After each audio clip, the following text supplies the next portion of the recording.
సింగరేణి సంస్థలో జరుగుతున్న బొగ్గు కుంభకోణాన్ని నిరసిస్తూ మందమరి ఏరియాలో KK5 గని వర్క్షాప్ మరియు KK బోస్తీల వద్ద తెలంగాణ బొగ్గు గని కార్మిక సంఘం నాయకులు భారీ ఆందోళన నిర్వహించారు. ఈ సందర్భంగా కార్మికులు ప్రభుత్వానికి మరియు యాజమాన్యానికి వ్యతిరేకంగా నినాదాలు చేశారు.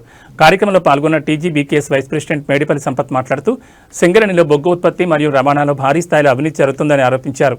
వేల కోట్ల రూపాయల విలువైన బొగ్గు గోల్మాల్ అవుతున్నా అధికారులు పట్టించుకోవడం లేదని మండిపడ్డారు. ఈ కుంభకోణం వెనుక ఉన్న అసలు సూత్రధారులను బయటకు తీసుకురావాలంటే తక్షణమే CBI చేత సమగ్ర విచారణ జరిపించాలని ఆయన డిమాండ్ చేశారు. ఆందోళన అనంతరం బొగ్గు స్కామ్పై చర్యలు తీసుకోవాలని మరియు కార్మికుల ప్రయోజనాలను కాపాడాలని కోరుతూ గని మేనేజర్లకు వినతిపత్రాలు అందజేశారు. సింగరేణి సంపద దోపిడీకి గురవుతుంటే చూస్తూ ఊరుకోమని, అవినీతికి వ్యతిరేకంగా పోరాటాన్ని ఉధృతం చేస్తామని హెచ్చరించారు. ఈ నిరసన కార్యక్రమంలో TGBKS నాయకులు, వివిధ గనుల కార్మికులు మరియు సంఘం ప్రతినిధులు పెద్ద సంఖ్యలో పాల్గొన్నారు.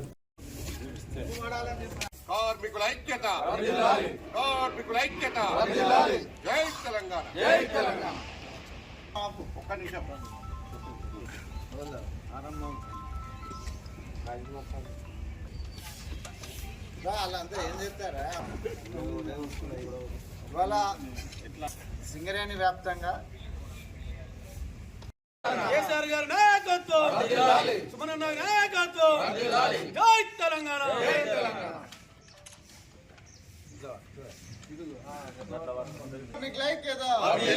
కేసీఆర్ నాయకత్వం, ఈశ్వరన్న నాయకత్వం, సుమనన్న నాయకత్వం, రాజిరెడ్డి అన్న నాయకత్వం, సింగరేణిలో వేసిన టెండర్లను,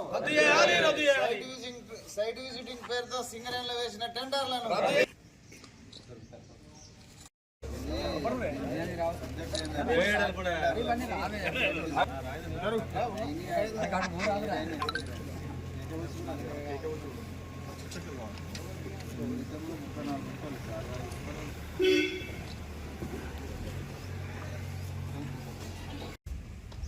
పిలుపు మేరకు సింగరేణి వ్యాప్తంగా ఉన్న గనులు డిపార్ట్మెంట్ల పైన అందరూ మేనేజర్లకు మెమోరాండం ఇవ్వడం.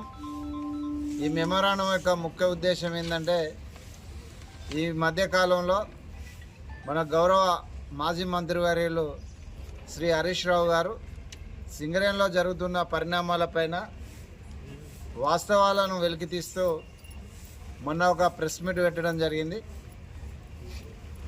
2024 జూన్ తర్వాత సింగరేణిలో సైట్ విజిటింగ్ సర్టిఫికేట్ పొందిన వాళ్ళు మాత్రమే టెండర్లు వేయాలనే ఒక నిబంధనను తీసుకొచ్చి వాళ్ళ సింగరేణి కార్మికులకు చెందాల్సిన లాభాలను వాళ్ళ కాంగ్రెస్ నాయకులు, వాళ్ళ కాంట్రాక్టర్లకు, వాళ్ళ అనుచరులకు లబ్ధి చేకూర్చే విధానాన్ని రద్దు చేయాలని డిమాండ్ చేస్తూ వాళ్ళ సింగరేణి వ్యాప్తంగా ధర్నాలు చేయడం జరుగుతూ ఉన్నది.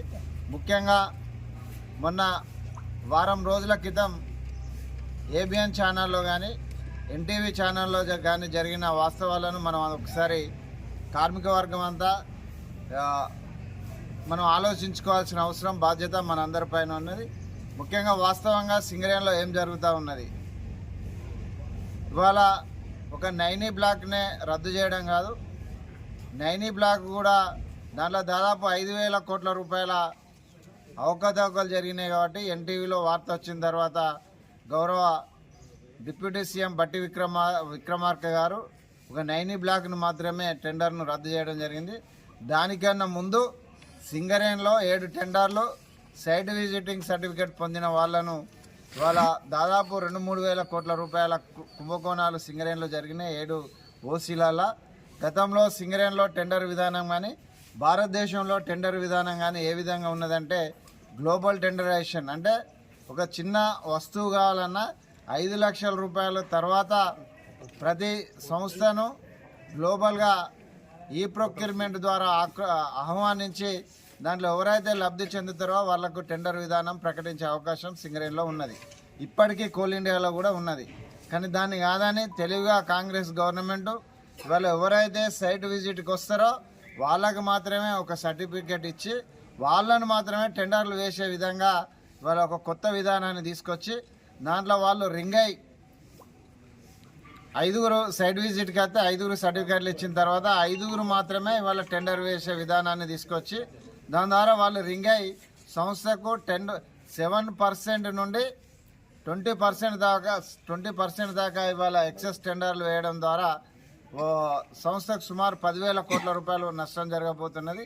రాబోయే కాలంలో సింగరేణి సంస్థకే మనుగడ ఏర్పడుతూ ఉన్నది. వాళ్ళ కేసీఆర్ గారు ఎంతో కలలు కన్న సింగరేణిని వాళ్ళ నిర్వీర్యం చేయడానికి కుట్రలు చేస్తున్నారు కాబట్టి ఆ కుట్రలను ఛేదిస్తూ వాళ్ళ బేసరిగా సింగరేణిలో సైడ్ విజిటింగ్ విధానంతో ఎవరైతే టెండర్లు పొందిరో వాళ్ళందరినీ, ఉదాహరణకు మన కేకేఓసి కానీ, శ్రీరాంపూర్ 1 ఓసీ కానీ, మనుగూరు ఓసీ కానీ, భూపాలపల్లి ఓసీ కానీ, ఇట్లా 7 ఓసీలలో ఎవరైతే సైడ్ విజిటింగ్ టెండర్ పొందిన వాటిని అన్ని రద్దు చేసి దీనిపైన సిబిఐ ఎంక్వైరీ చేయాలని వాళ్ళ టీఆర్ఎస్ పార్టీ ఇచ్చిన పిలుపు మేరకు ఈ కార్యక్రమాన్ని చేస్తూ ఉన్నాం. వాళ్ళ కేసీఆర్ గారు ఎంతో కలలు కానీ సింగరేణిని కాపాడిండు.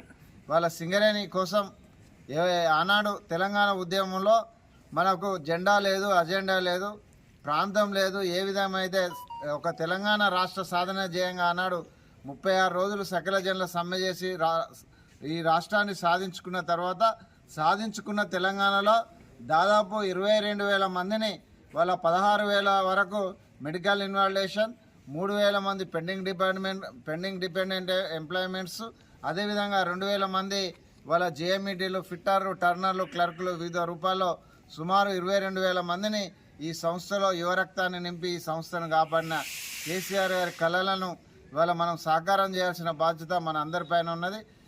అదేవిధంగా ఆనాడు కేసీఆర్ గారి నాయకత్వంలో వాళ్ళ సింగరేణిలో ఒక మంచి రాజకీయ జోక్యం ఏర్పడ్డది. వాళ్ళ సింగరేణిలో టీఆర్ఎస్ గవర్నమెంట్లో ఏర్పడిన రాజకీయ జోక్యం ద్వారా 22,000 మంది ఉద్యోగాలు వచ్చినాయి. వాళ్ళ ప్రతి కార్మికునికి 50,000 రూపాయలు, ఇల్లు కట్టుకుంటే ఇంటి రుణాన్ని 10 లక్షలకు 50,000 రూపాయలు ఇవ్వడం, తల్లిదండ్రులకు ఒక గొప్ప స్కీమ్ కార్పొరేట్ వైద్య సౌకర్యం వాళ్ళ కోల్ ఇండియాలో ఎక్కలేని విధంగా అది కల్పించడం, వాళ్ళ కోటర్ నిర్మించుకున్న సొంతింటికి ఏసీ సౌకర్యాన్ని వాళ్ళ డైరెక్టర్ జిఎం స్థాయిలో కానీ వాళ్ళకి ఏ విధంగా ఏసీ సౌకర్యాలు ఇచ్చిరో కార్మికుని ఇంటికి కూడా ఏసీ సౌకర్యాలు ఇవ్వడం, వాళ్ళ ప్రమోషన్ల పాలసీని వాళ్ళ ఫిట్టర్, ఎలక్ట్రీషియన్, టర్నర్లకు, టెక్నీషియన్లకు 1వ కేటగిరీ నుండి 4th